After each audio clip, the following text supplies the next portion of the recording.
Ready? All right, good morning. I'll do that again. Good morning. It's good to see you. Appreciate you being here. It's just a blessing.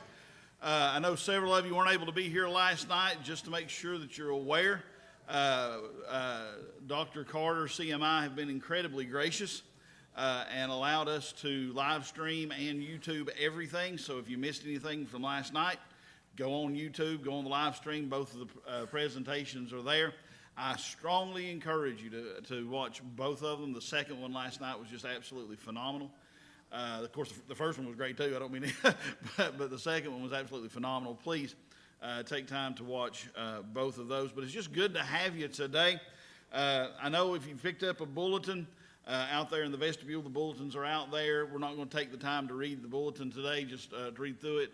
Just make sure that you take a look on that right-hand side. Make sure that anything that applies to you, you make a note of. A lot of them we've been announcing for a little while. But it's good to have you. Those that are watching via live stream, watching via YouTube, thank you for being with us as well. Let's go ahead and go to the Lord in prayer, and then we'll get things moving. All right, Father, we love you.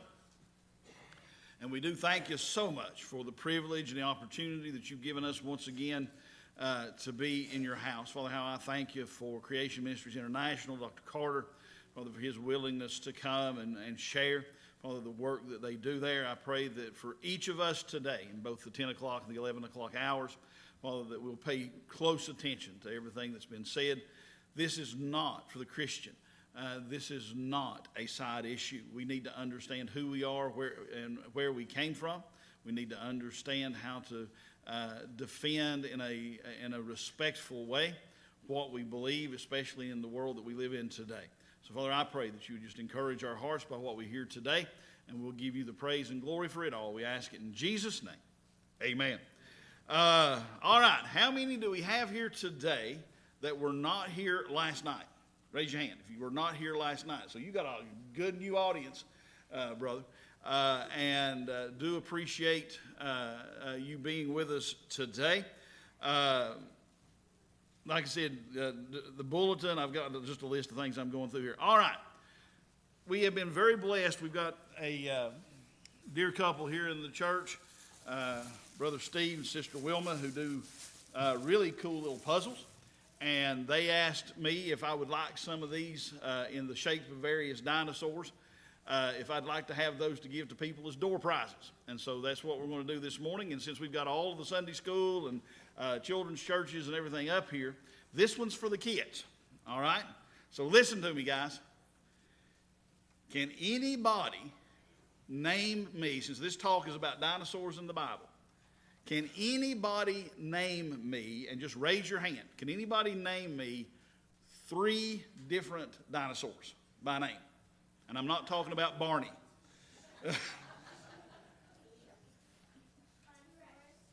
What? Okay, what else? I need 3. Okay. There you go.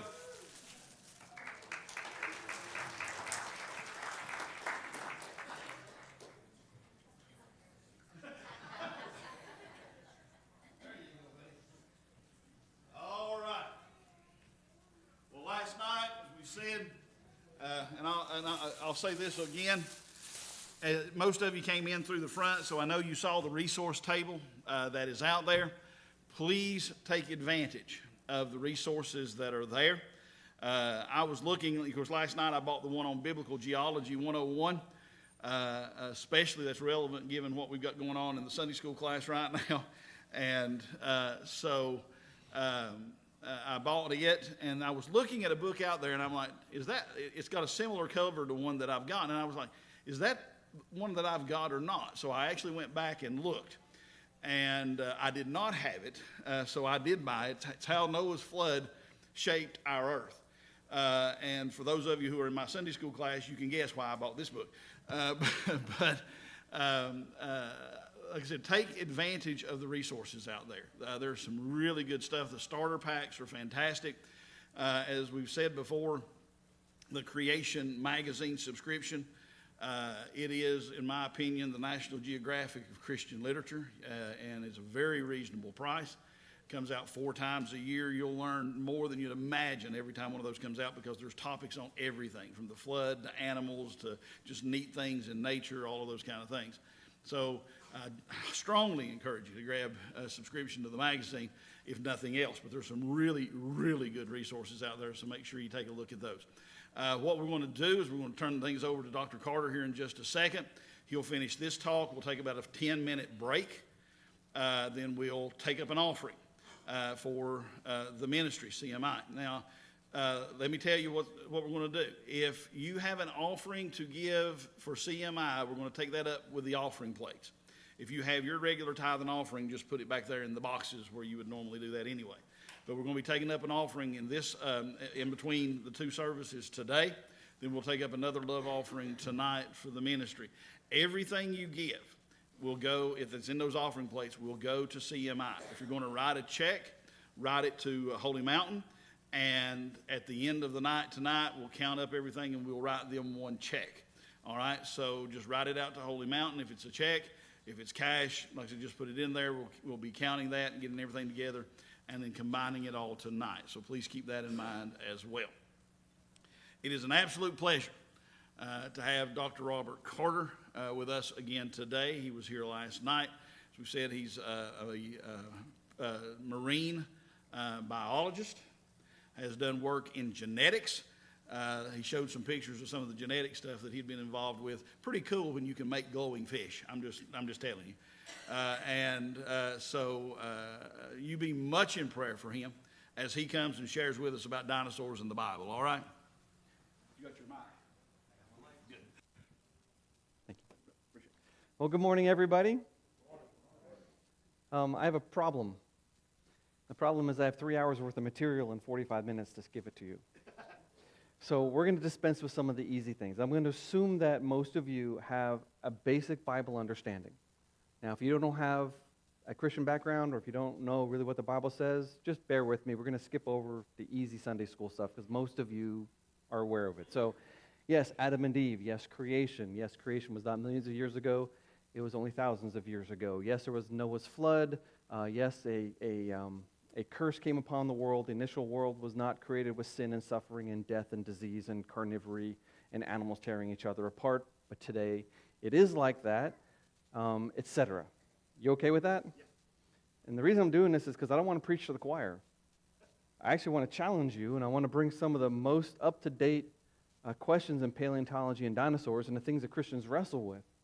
Like the big one right now, especially young people, did dinosaurs have feathers? Did birds evolve from dinosaurs? Are birds dinosaurs? Those are the questions that they're asking. They're not asking, did Adam and Eve walk on the earth with dinosaurs? Okay? But we'll get through that. We'll see if I can actually finish. A lot of what I'm presenting has already appeared in Creation Magazine. It has already appeared on the pages of creation.com. We have books, we have DVDs, we have tons of information on this subject. Now, I am a marine biologist. My training is in coral reef ecology and genetics. But I'm also a nerd, and I love paleontology and fossils, and I need to know myself how to answer dinosaur questions. So what I'm going to do really is just ask a bunch of questions. And let's see how well together we can answer them. So my first question for you is, what's a dinosaur? What makes a dinosaur different? These are rhetorical questions. Thank you, young man. What makes a dinosaur different to an iguana? Well, the answer is dinosaurs have a different leg structure. They also have different holes in their skull. But dinosaurs as a group, they stand up. All the reptiles alive today, except for snakes that don't have legs, their legs stick out to the side. So morphologically, dinosaurs are different. Now, the giant aquatic reptiles like the mosasaurs and the plesiosaurs, those aren't dinosaurs. The flying reptiles like Quetzalcoatlus or the big, you call them dinosaurs, they're not. They're a different group. There's several extinct groups of reptiles that people usually lump together into dinosaurs, but the dinosaurs are the ones that stand up. Did you just learn something? Okay. Next question then. What happened to the dinosaurs? What's the story that we hear? What killed off the dinosaurs? Asteroid. Oh, I've heard that a lot. Does anyone know when that was? Now, granted, the evolutionary history has got billions of years. Biblical history only has thousands of years. But in the evolutionary model, what do they say? How long ago was that? And the reason I'm asking that, because we need to know that number. If we know that number, we can understand what's happening. We can have reasonable conversations. The answer is 65 million supposed years ago, a giant meteor or asteroid hit the Earth somewhere around the Yucatan Peninsula. Now, there is evidence for this meteor strike. I believe it happened during Noah's flood. It might not be a meteor strike. There's some contrary evidence, but there's evidence that there actually was a meteor strike at that location. And yet, I want to put this in a context. We're told that that caused like this giant winter of dust that cooled off the earth and killed off the dinosaurs. Okay, how come it didn't kill off the turtles that are buried with the dinosaurs? How come it didn't kill off the crocodiles that were buried with dinosaurs? How come it didn't kill off the butterflies? Wait a minute. So I don't know what killed off the dinosaurs. I think they were on the earth before the flood, that they were on Noah's Ark, and after the flood, they died off, and they're extinct today. I don't know the exact reason, but I'm not very comfortable with the evolutionary answer either, because they can't explain how this tremendously diverse group of animals, all these different species, there are carnivores and meat eaters and plant eaters, there are big ones and little ones, there are ones that lived in the north, ones that lived in the south, ones that lived at the equator, all these different types of lifestyles, and they're all extinct. Nobody knows the answer to that. So don't be dismayed when the evolutionist comes up very confidently and says, 65 million years ago, a big meteor hit the Yucatan Peninsula and killed off the dinosaurs. Because they actually don't know that. In fact, there are some evolutionists who think the dinosaurs were in demise before that. There are some who think the dinosaurs lived after that. There are some think that giant lava flows in India are what choked off the atmosphere and killed off the dinosaurs. There is not unanimity amongst the scientific community. But you don't hear that on National Geographic. On purpose. When a creationist walks into the room, all the evolutionists link arms. And they tell a very consistent story. They fight like cats and dogs behind the scenes, but they don't want you to know that. Okay? You good? All right, next question for you. What's a species? Darwin wrote a book about the origin of species. What's a species? I have 11 ceratopsid dinosaurs up on the screen. Microceratops is not there. Protoceratops is not there. That's just some of the ceratopsids. If you find a bone in the fossil record, even a toe bone, you can say, oh, that's a ceratopsid toe bone. They are unique enough that you could just cluster them together. Now here's the deal is, as a biologist, I say that anything that can reproduce with themselves is one species. So dogs and wolves are one species. Lions and tigers really are one species. But geologists don't use that definition because they can't crossbreed dinosaurs. We don't have them in a zoo. They're extinct. They say if they look different, they're different species. So we're using two different definitions of the word here. But wait a second. These animals look different. That's the world's largest dog standing next to the world's smallest dog. And I can guarantee you that if paleontologists found the bones of these animals in the fossil record and didn't know anything about dogs, that they would call them different species. Because Charles Darwin taught us it takes millions of years for species to change. No, it doesn't. Species can change quite rapidly based on the amount of information that God put into those genomes at creation. Change is part of the creation model, a very intrinsic, central part of the creation model. Change over time doesn't equal evolution. Because I believe that. In fact, these breeds of dog didn't even exist 100 years ago. So, what's a species? Well, the Bible doesn't use the word species. The Hebrew word is min, means we translate it kind. It talks about God creating this kind of animal, this kind of animal, this kind of animal, but he doesn't tell us how many he created, how many kinds, how much diversity was within each kind, what the barriers were between them. That's where science comes in. This is where we get to explore this topic of dinosaurs. But if you look at the fossil record, there's only about 50 basic kinds of dinosaur. Yeah, there's ceratopsids, there's the duck-billed hadrosaurs, the little tanks, the ankylosaurs. We We got the stegosaurs, the famous plates on their back, at the long sauropods, and our challenge for today, the theropods, the meat eaters. What's a theropod? This is a theropod. The guys, in fact, no one knows why some of the largest theropods had these diminutive little arms. No one can figure it out. There's no clear reason for them. They're just weird.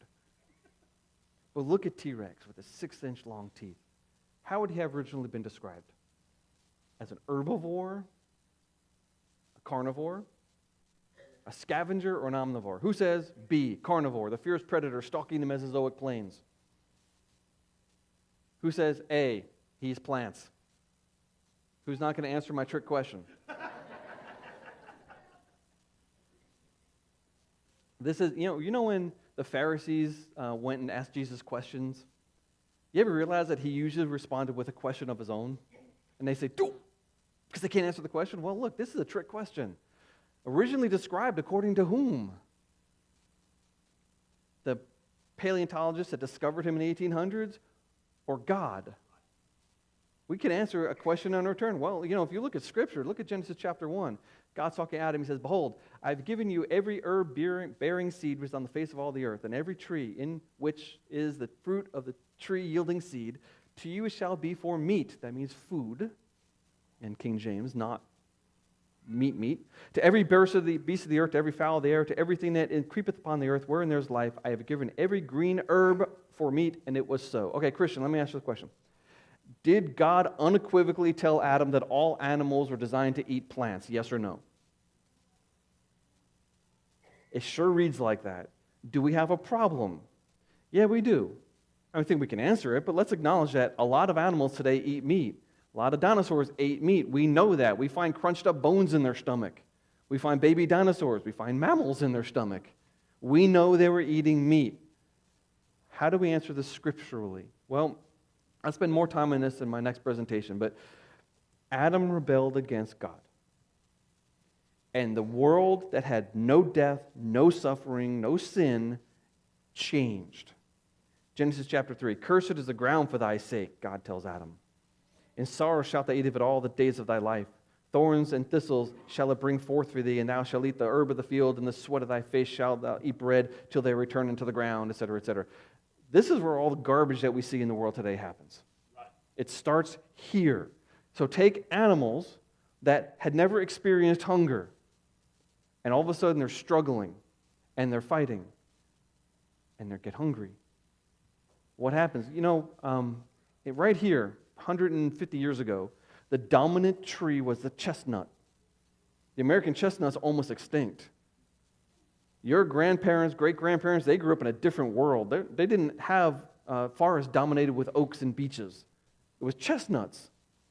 And a blight wiped them out. And there were reports of chipmunks running out into roads and eating roadkill. Chipmunks, those little cute little chipmunks that eat the little acorns, they were hungry. Now, little teeth, those teeth are good at eating meat. It's not their preferred diet, but they can, and they did. Now, apply that to dinosaurs. But we have to be we got to be very careful. Science changes, and science can rip the rug right out from underneath you when you're not paying attention. And there are things that I have believed that I can no longer believe because science disproved it, and I realized I was being rather naive accepting their answer for that when it wasn't true after all. And here's a huge example. Back in the day, paleontologists would find a dinosaur in a rock, and they chisel the dinosaur out. And they bring the bones back, and they set it up in one of these big, gigantic world museums and charge people money. So we go, "Oh, look at this giant dinosaur. It's amazing." Well, modern paleontologists are going back to the same sites, and they're looking at all the rubble, and they're saying they destroyed everything. In their quest for the big dinosaurs, they chiseled right through the little dinosaurs, right through all the mammals. They just ruined it. And now, when they find a big dinosaur in the rock, they'll very often stop and back up and look at the rock, because sometimes you can see the outline of the animal's body in the rock. In other words, he was buried whole and rotted after he was buried, and his rottingness stained the rock. Ugh. And very often you look and say, "Oh, that's where his heart is. That's his liver. There's his stomach." And when they started taking the rock of the stomach of the dinosaur and cutting into it and polishing and looking at it under microscopes, they found most of the theropod dinosaurs, despite the pointy teeth and the claws and the eyes that point forward like a predator, most of them had stomachs packed with plant material. Most of them are plant eaters. Oh. Let me give you an example. Picture a black bear. When he can't get into your garbage can, what do black bears eat? 99% of their diet is plants. At the other end of the spectrum, what do polar bears eat? 99% of their diet is meat. They have the same claws. They have the same teeth. They have the same genetics. When God made bears to eat plants, He gave them a toolkit that could also be used to eat meat. Oh, you've heard the phrase adaptation, right? Where you take a tool and change it. What's exaptation? It's when you take a tool and use it for something it wasn't originally designed for. Those teeth on bears are for eating berries. A bear can take a blueberry branch, put it in his mouth, and go, and pull off the blueberries and leave the leaves on the branch. That's genius. But those teeth can also tear into tough seal flesh. And I tell you what, after the flood, as bears are starting to multiply and spread out on the earth from Ararat, you can go west into Europe, east into the Himalaya mountains, south into the Sahara Desert, and north into Siberia. There's a lot of struggle for survival amongst these animals. I believe that the white fur is an adaptation. A mutation happened in that bear that allowed it to walk on ice and not be seen. A white bear in a forest would never eat. A black bear on ice would never eat. So I think the coat color is an adaptation, but the teeth and the claws that they use for eating meat is an exaptation. Okay? Okay. But we do know that dinosaurs were eating meat. This is a T-Rex tooth embedded in the tailbone of a duck-billed dinosaur. But the bone is healed up around the tooth. So not only did that hadrosaur survive a T-Rex attack, he walked around the rest of his life in a tremendous amount of pain because he had a tooth in his spine. And it's kind of gross, but it's cool at the same time. Okay, another question for you then. Skipping ahead. If God creates dinosaurs, and dinosaurs on Earth with humans, I don't believe they necessarily lived in the same place, but in the biblical timeline, they would have been on Earth with humans. They would have died during Noah's flood. Not during an asteroid attack. Is there evidence that dinosaurs died in a big flood, a big watery catastrophe? The answer to that is absolutely. It's everywhere. You've even seen it. In fact, the first Jurassic Park movie, the opening scene, they're out in the desert, and they have this machine that goes boom in the ground, and they all run over to the computer screen. The computers back then were so fast, it draws a picture. And it's the velociraptor. And is like this. Why do we find so many dinosaurs in that pose? The evolutionary paleontologists, they just call that the dead dinosaur posture. And it's a mystery because when a squirrel or a cat or a chipmunk or a bear dies out in the wild, they don't arch backwards like that. Well, a couple years ago, some scientists were studying chickens. You realize if you take a dead chicken and put it in cold water, it instantly does that. The muscles on the back tense up. Oh, so the evolutionary paleontologist now acknowledges that the dead dinosaur posture is evidence of drowning. And this explains why dinosaurs are often buried with fish, land animals. All of these land animals look like they were drowned, except for the ankylosaurs. Ankylosaurs are almost always found upside down. Why? Because you take something that's top-heavy with all that armor plating and sink it, it's going to flip over naturally and land upside down. They also drown. So most dinosaurs, not only are they buried intact, which is weird, their heads are arched backwards, which is weird, but it looks like they actually died in water, even though they're land animals. You all right with that? Is the word dinosaur in the Bible? Why not? Well, because the word wasn't invented until 1841. The Bible had been translated into English at least 5 or 6 times by this point. Second, I don't think modern translators would dare to use the word dinosaur. Not only that, it's probably not fair to use it, but the Hebrews did have a word for big scary monster thing. It's called tanin. It's a sea monster. But sometimes the modern translators will translate that jackal, as if they're trying to get as far away from the monster idea as possible. But the Hebrews had this concept that there's giant scary things in the world. In fact, a lot of ancient cultures have stories of giant reptiles. Strange. And sometimes from the description, you can almost guess what species of dinosaur they're talking about, because it only fits one description for one species. But the Bible does mention some weird things. In fact, if you read this genius document, it's called From the Translator to the Reader. It's a King James translator, the two main guys. They wrote a defense of their strategy. And in it, they're talking about all the different translations they use and all the things they're struggling with. But they said in there are a number of minerals and animals. The word's only used once. We don't know what it is. We know from context it's an animal or a mineral, but we don't know which it's talking about. So the Bible could inadvertently be talking about things, dinosaur-like things, and we don't even know that. But consider Job chapter 40.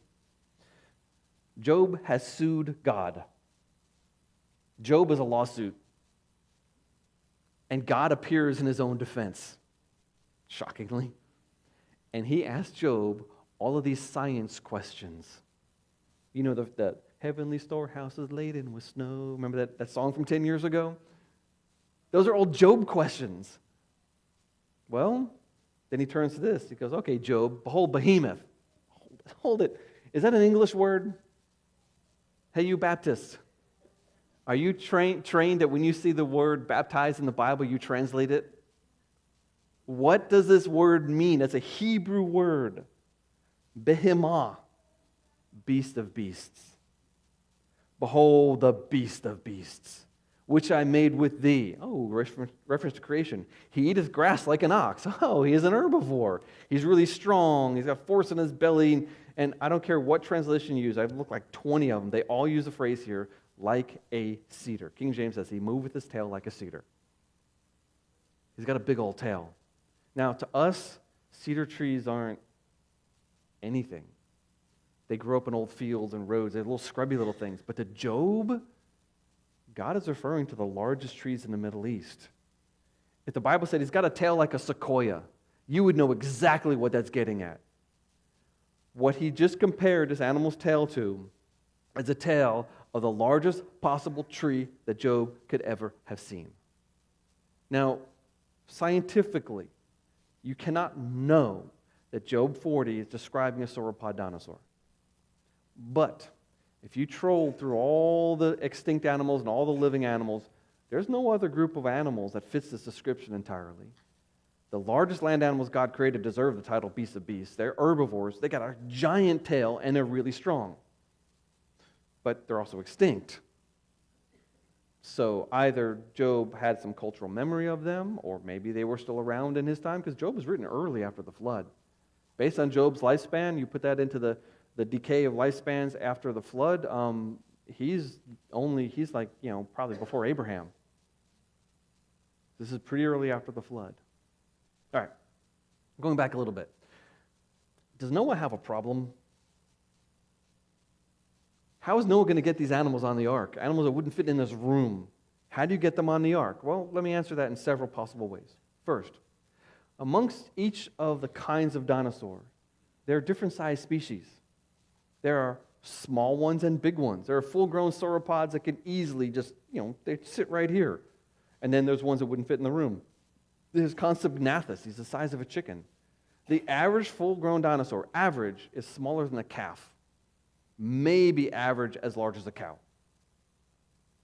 So some of them are big, most of them are not.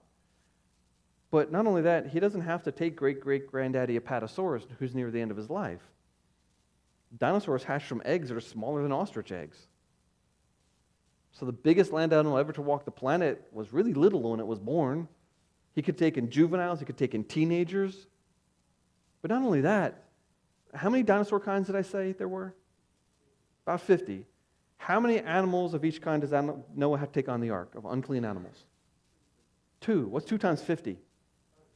He's only got to take about 100 dinosaurs. And he's got a big old boat to work with. Even if he had to take the largest one, there's still plenty of room for all the food, all the water, and all the animals. Now, I love the question of how many animals. It depends on where you draw the line. If dogs and wolves and coyotes and jackals can all interbreed, that is true. And if all the big cats can interbreed with the medium-sized cats who can interbreed with the small cats, and that is true, then I think all the cats are one kind, all the dogs are one kind. So he's only got to take 2 cat-like animals, 2 dog-like animals. And that's the level of family in the kingdom, phylum, class, order, family, genus, species structure. There's only like 600 families. He's got to take like 600 pairs of animals. Okay, piece of cake. Now, if you want to draw it at the level of genus, it's probably like 15,000 or so pairs of animals. You can still fit them. It just makes the job a lot harder. And I tell you what, I don't want to be on the ark when the fleas break out. It would have been a horrible thing to have to service that many animals and all the things they need to eat and all the things that come out the other end for a year. This is not pretty, but in the providence of God, Noah survives this, and I believe dinosaurs would have been on the ark. That is possible that Noah only took the kinds that lived around him, and therefore dinosaurs are extinct. It's possible too. I don't really think that's a tenor of Scripture, though. So then we have to ask the question, why are they dead? By the way, I wrote an article. I titled it, Dinosaurs Are Extinct. And my boss made me change it. Dinosaurs are almost certainly extinct. Because you can't make a universal statement that they are extinct. You can't know that. But there have been reports that creationists have been propagating for decades. This thing called Mokele mbembe that supposedly is a sauropod-like dinosaur that lives in the Congo. Or other dinosaur-like things that live in the South Pacific Islands. The problem with all those reports is that they're all secondhand, and none of them have been confirmed. Well, we can see cows on Google Earth. You can see cars on Google Earth. You can see things that are as big as dinosaurs. You can't look at under the canopy of the Congo rainforest, but what I'm saying is there's no positive evidence that dinosaurs are still alive. And so my suggestion to the creationist community is we have these stories, great, put them aside, and let's talk about what we can know and not what we can't validate. It might be true. I don't think so, but it still could be true. I just can't know. I'm much more willing to engage people talking about things that I'm positive about than things I'm very sketchy about. Okay? But you got to understand that all of the largest land animals that have ever lived are now extinct. The largest everything, the largest cows, the largest beavers, the 6-foot-tall penguins. I've held a California condor on my arm at a science thing, and it was like, this is amazing. The animal wasn't that heavy. It was heavy, but not that heavy. But that wingspan of the largest wingspan on Earth today is smaller than the wingspan of one wing of the ancient condors. Why do condors get smaller? Well, imagine that in this condor kind, there's this diversity of genes for maturation time. And some of them, like this guy, might have waited 10 years before they finally got big enough to be mature and laid one egg. Meanwhile, other condors mature at 1 year. That means that the smaller condor would be a great-great-great-great-great-great-great-grandbird by the time that one laid a single egg, and it's probably like 1 million of the smaller ones before this one has one. So mathematically, over time, they're just totally outcompeted. But also, large animals need lots of food. They can't survive droughts easy. They have a much higher likelihood of going extinct. Plus, large animals are good food. Hence, the moa went extinct. And a lot of other large animals, when man discovers them, we eat them. So there's always pressures to either get smaller or go extinct. In fact, mice are never going to go extinct. Elephants will. Just because. So therefore, elephants are just the currently largest animal. All the other larger animals are already gone. That might right there explain what happened to the dinosaurs. It doesn't explain small dinosaurs, but definitely helps us explain the big dinosaurs. You see what I'm doing? I'm trying to cut a difference between what we can know, what we might know, and what we don't know. And it's just a healthy way to think through issues, because when you identify something you don't know, that's a research topic. Or something you think you might know or might not be true, that's another research topic, and we can nail it down a little better. Therefore, we major on the things that are concrete, we speculate on the things that, and then we sometimes don't know how to answer the next one.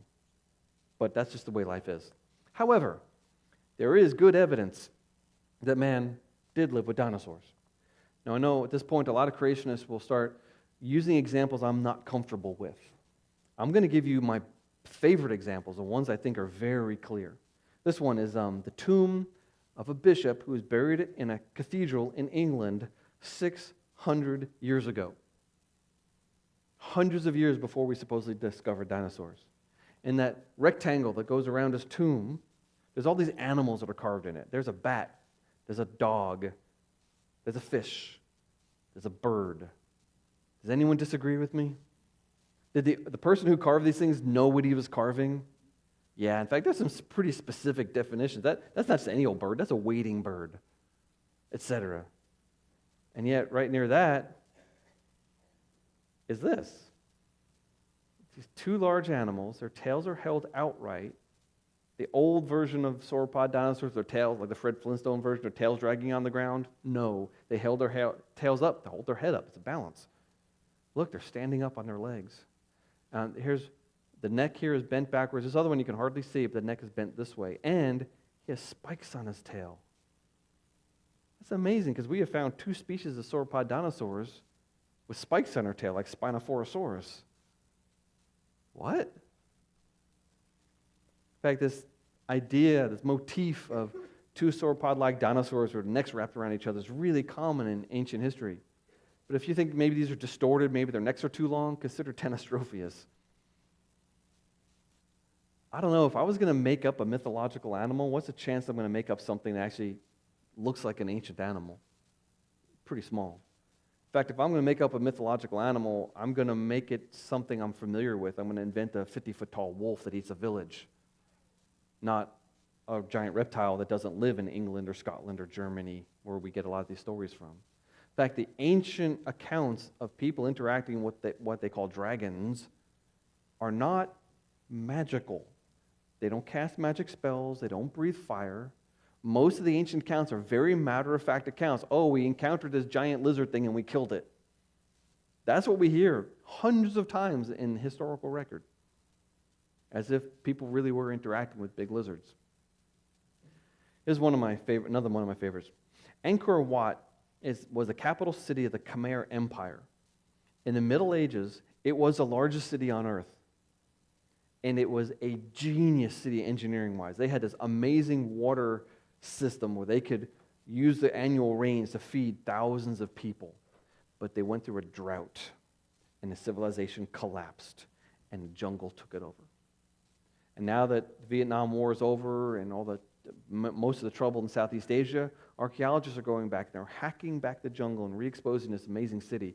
And this one temple is the Top Prom Temple. There's one door frame. There's a water buffalo, a monkey, a Buddha, and then there's that. What is your first reaction when you see that? Man, that looks like a stegosaur. His head's a little too big. You can't see the spikes on his tail. That's fine. But look, he's standing up. In fact, someone a year or so ago found around the corner of the same temple another stegosaur-like thing that looks even more like a stegosaur than this one does. Did people see a stegosaur? I don't think there was ancient paleontology back then. They weren't finding dinosaur bones and reassembling them and saying, this is what the animal really looked like. It looks like they actually had an eyewitness account. But there's not much of it. Honestly, there's only a little bit. That's my two favorites right there. But have you ever seen a picture like this? The age of dinosaurs. You ever hear that phrase, the age of dinosaurs? Look at the picture. There's no grass. There's no birds. There's no mammals. Well, we know grass is wrong. I was taught even up to graduate school, grasses did not evolve until 35 million years ago. Those plants that dominate the world today, from bamboos to the things growing in your yard, grasses, did not evolve till recently because they're not in the fossil record, except until recently in the fossil record. Well, the problem is that we've now found all of the major families of grasses in petrified dinosaur dung. It's right there, but the fossil record is fickle. Some things get preserved and some things don't. But we know grasses live with dinosaurs. In fact, we also know that we have discovered as many species of mammals living with dinosaurs as we've discovered species of dinosaurs. And tons of birds. So this picture is absolutely wrong. We should not have this in our head anymore. In fact, here's just a couple examples of some of the mammals. They found, oh, by the way, I'm using here MA, that's Latin for mega annum, or millions of years ago. These are the evolutionary numbers, and I'm putting them up there on purpose, because remember, dinosaurs supposedly didn't die out to 65 million years ago. That means that platypuses lived with dinosaurs. Next time you see a Jurassic Park movie, there better be a platypus in the picture. Badger-like creatures that look very much like badgers with dinosaurs. In fact, he has a baby Psittacosaurus in his stomach. This animal, this badger-like thing, ate a dinosaur for breakfast on the morning of Noah's flood. Beaver-like creatures, Castorocauda. This is one of the coolest ones. It looks like a hedgehog. Hedgehogs are unique animals. They're not porcupines, but they have pointy hair. Their hair is unique. No other animal on earth has hairs like a hedgehog. But they found this hedgehog-like thing 60 million years before the dinosaurs supposedly went extinct, before most of the dinosaurs even evolved in the evolutionary model. Here's a hedgehog, and his hairs are preserved. What age of dinosaurs? You ever see the movie Hidden Figures with Kevin Costner? About the African-American ladies doing all the calculations for NASA to get, what a cool movie. Well, a guy was dropping his wife off at that facility in Maryland a couple years ago, and he just looks over in the woods, and he sees this pile of debris. I think it was like where they dug the basement for the building. They threw all this stuff to the side. He goes, hey, I'm going to go look at those rocks.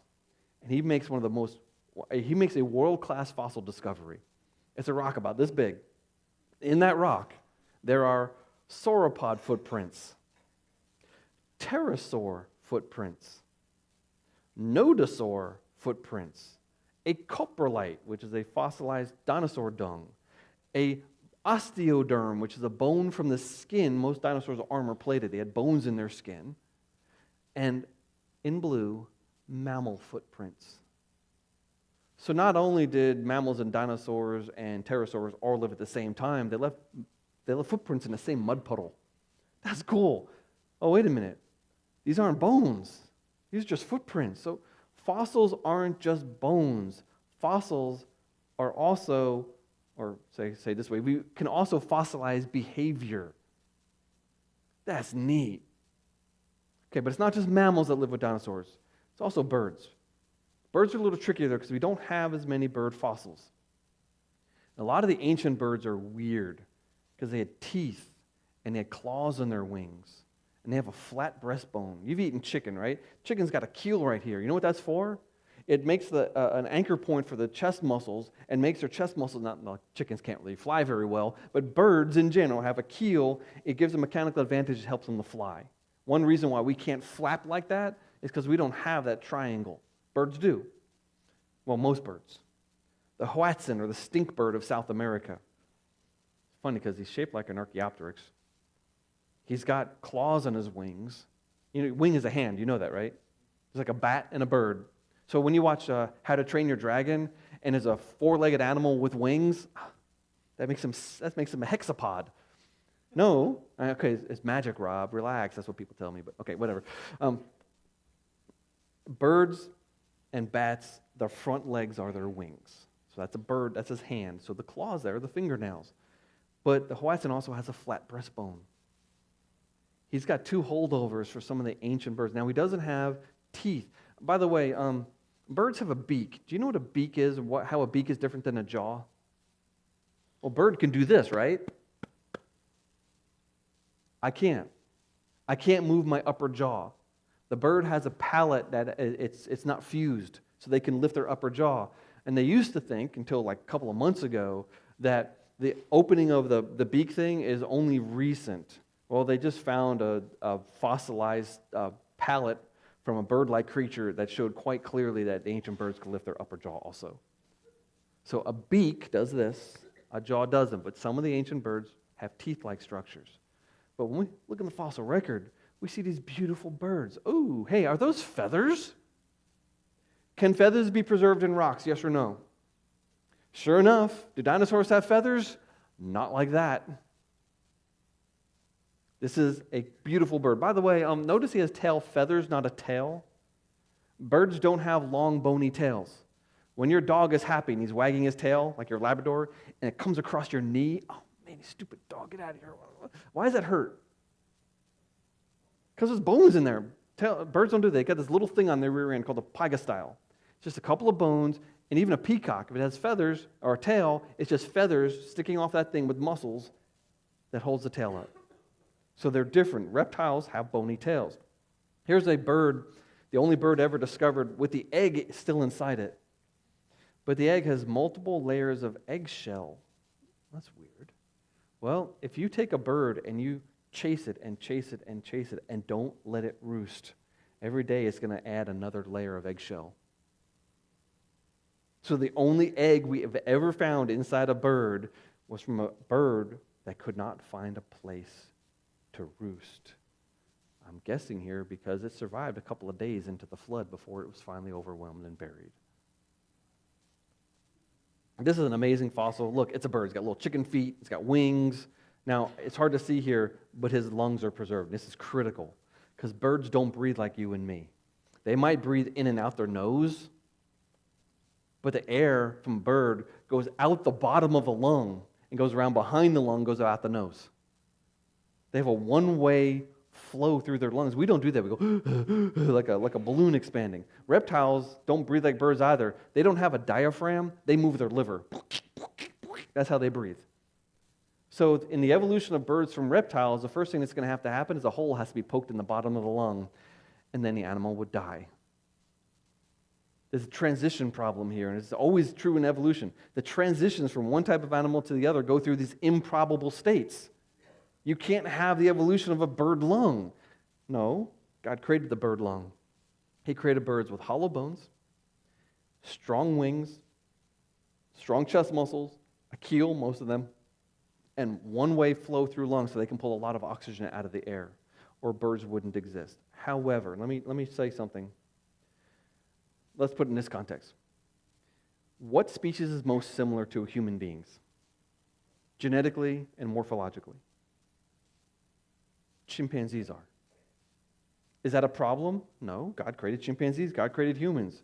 If he's going to create humans, they got to be more similar to something. We could be more similar to jellyfish. Okay, fine, whatever. But we're more similar to chimpanzees. That's just science. But it doesn't mean we're monkeys, but it does mean we're animals, we're vertebrates, we're mammals, we're primates. Do the same thing with birds. Birds cluster with reptiles. Birds cluster with a subset of reptiles. After you take out the crocodiles and the turtles, they cluster with a subset of dinosaurs. That's why the evolutionist says that birds are dinosaurs. But they also say that humans are monkeys, or apes at least. I don't believe that. I don't believe either, but I don't have a problem with just looking at how God created things and assigning them to groups, and birds group with dinosaurs. And yet, I remember being young and looking at the dinosaur fossil record and saying, wow, evolution's a fact. This is like the family tree of the dinosaurs going all the way back through the whole, like the Triassic, the Jurassic, and the Cretaceous. By the way, almost all those dinosaurs in Jurassic Park are Cretaceous dinosaurs. Anyway. Well, the problem with this chart is, look what happens when you cover everything they actually don't know. You get 50 family sticks. There's actually no evidence of evolution of dinosaurs. There's 50 basic kinds of dinosaurs that remain intact throughout their entire history. But do dinosaurs have feathers? Maybe, maybe not. Does the Bible say dinosaurs do not have feathers? No. So it doesn't matter to me either way. I want to know. It's just that the evidence for feathers on dinosaurs is not nearly as strong as the clear evidence of feathers on ancient birds. Here's a fuzzy structure going down the back of Sinosauropteryx. But Alan Fiducia, evolutionary paleontologist, said this is under the animal's skin, and it's obvious to anyone who looks. Well, the first paleontologists wanted this to be outside the skin because they wanted that to be feathers, not decaying flesh. Here we have the wing of a turkey vulture. Strip away the feathers, you have what are called quill knobs, the attachment point for the feathers. Well, here's an arm bone of a velociraptor. Zoom up and you can't even see them. 1, 2, 3, 4, 5, 6 tiny little dots in a row. They say are quill knobs. Maybe. I don't have a problem if they have quills. I have a problem if they have feathers, because feathers have to grow through the skin, like a hair, and reptiles slough their skin off every once in a while. That means they have to slough off all their feathers also? Anyway, no one believes a velociraptor could fly. So why would he have quill knobs? Because penguins don't have quill knobs, and ostriches don't have quill knobs. It's only the birds that have to move their feathers with their muscles. I'm just not convinced. We know the T-Rex did not have feathers. There's different fossils from all over the T-Rex body, and clearly there's no feathers because there would have to be a hole in the scales for the feather to grow up out of. Okay, none of that matters though, because I can show you that dinosaur fossils cannot be millions of years old. The evidence for that is non-petrified material from the inside of dinosaur bones, including these are osteoblasts. These are cells that are intact inside a triceratops horn. Not petrified. 70 million years old? What? Why didn't it get eaten by now? In fact, I'm having a hard time thinking that these died in the flood 4,500 years ago and there's still any evidence of soft stuff left. What does the evolutionist say? Here's material that comes out of a T-Rex leg bone from the same formation in Montana. This is flexible tissue, blood vessels, red blood cells, clearly not petrified. There's evidence of DNA in dinosaur bones. We have a book called Dire Dragons, and in it the author had been sending dinosaur bones to the University of Georgia radiocarbon lab, and when they found out that he had sent him dinosaur bones, they said, "Dear sir, do not send us any more samples," because the bones are coming back with carbon-14 in them, which is not possible if they're millions of years old, because carbon-14 breaks down too quickly. So between the soft tissue, evidence of DNA, and carbon-14, we can conclude that dinosaur fossils are not millions of years old. We know that they died in a watery catastrophe. We know there's evidence of man walking with dinosaur-like creatures. That puts everything in context that the evolutionary story can't be true. More information, Creation Magazine, tons more information in our brand new book, Titans of the Earth, Sea, and Air. By the way, parents, your kids probably know more about dinosaurs than you. Maybe you need to read this book and learn more than they do, and they'll read it after you, and then maybe you'll be on equal terms. But that's a fantastic book, and it's the most up-to-date stuff we have. Here's Untold Secrets of Planet Earth, Dire Dragons, which I'm not sure if I have any on the tables, but I do have this one, Exploring Geology with Mr. Hibb, and the companion book, Exploring Dinosaurs with Mr. Hibb. Middle school level material. I learned stuff in this book I didn't know. Good stuff in there.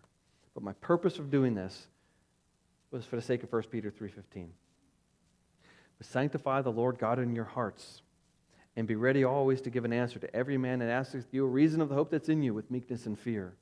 And if they're going to laugh at you about you believing that man walked with dinosaurs, well, you better know your stuff. And that's what creation.com is there for you for. Thank you much. I'll see you in about 10 minutes. You can close.